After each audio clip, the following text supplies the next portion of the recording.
देखो स्टैट्स के अंदर मैं आपको सुबह भी मैंने इंपॉर्टेंट पॉइंट्स बताए थे। अब देखो फिर इंपॉर्टेंट पॉइंट्स नेक्स्ट आगे बता रही हूँ। स्टैट्स के इंपॉर्टेंट की पॉइंट्स हैं जिसमें से 3 से 4 क्वेश्चन हमेशा बन के आते हैं।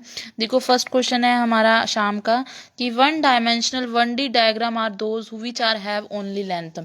1D में क्या होती है, ओनली वन लेंथ होती है। एग्जाम्पल क्या, हम कहते हैं ना 1D है, 2D है, 3D इमेज है, तो 1D में सिर्फ वन ही लेंथ होती है। जैसे डायग्राम, लाइन की एक वन ही लेंथ होती है। Multiple bar diagram, compound cluster bar diagram, subdivided bar diagram are also called component bar diagram, percentage bar diagram, deviational bar diagram is the example of one dimensional diagram. ठीक है, जिसकी एक length हो उसको one dimensional बोलते हैं। इसको याद कर लेना। मोस्टली बार डायग्राम और लाइन डायग्राम कौन सी कैटेगरी में आते हैं, वन डायमेंशनल में आते हैं।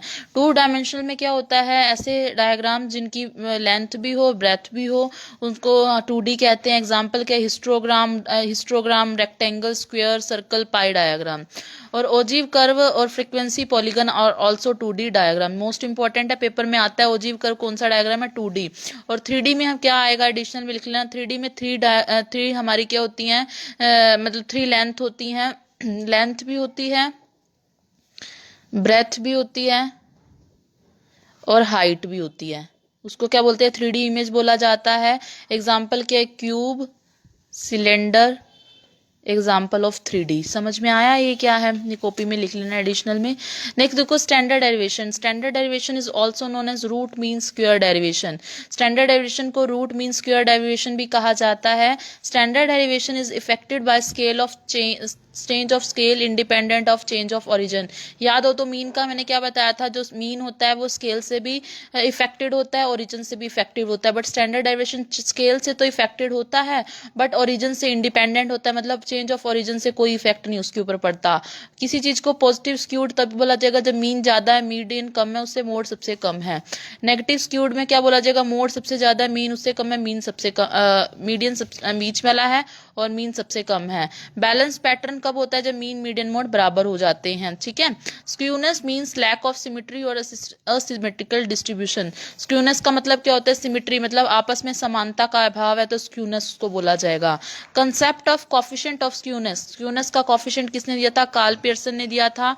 कॉन्फिडेंस लेवल 95% है, तो हमारे मतलब आने के चांस किसी चीज के क्या है, 1.96 प्रोबेबिलिटी किसी चीज की आने की। 99% है, 2.56 से लेके 2.58 तक हमारे आने के किसी चीज के चांसेस होते हैं, प्रोबेबिलिटी आने के चांसेस होते हैं। नेक्स्ट आता है कि curve. Since curve is a systematic coefficient of kurtosis, ये छोड़ दो, अभी आगे आएगा same. Range of distribution. Range of distribution skewness में कितना होता है, इन्फिनिटिव से लेके माइनस की इन्फिनिटिव तक होता है।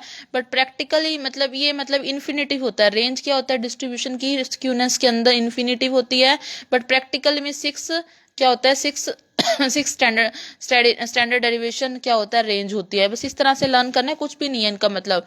पॉइंट ऑफ इन्फ्लेक्शन कितना होता है स्क्यूनेस के अंदर, ये सभी बात हमारी क्या है, स्क्यूनेस की बात हो रही है।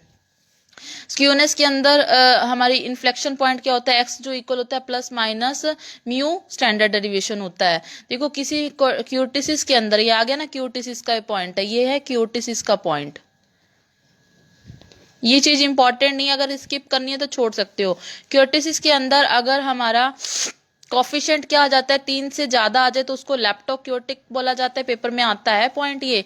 अगर 3 से ज्यादा कॉफिशिएंट आ जाए तो हमारा क्या होता है, लैप्टोक्योटिक बोला जाता है। अगर 3 से कम आ जाए, मतलब अगर लैप्टोक्योटिक कब का बोला जाएगा, अगर जो कॉफिशिएंट है ना वो 3 से कम आ जाए।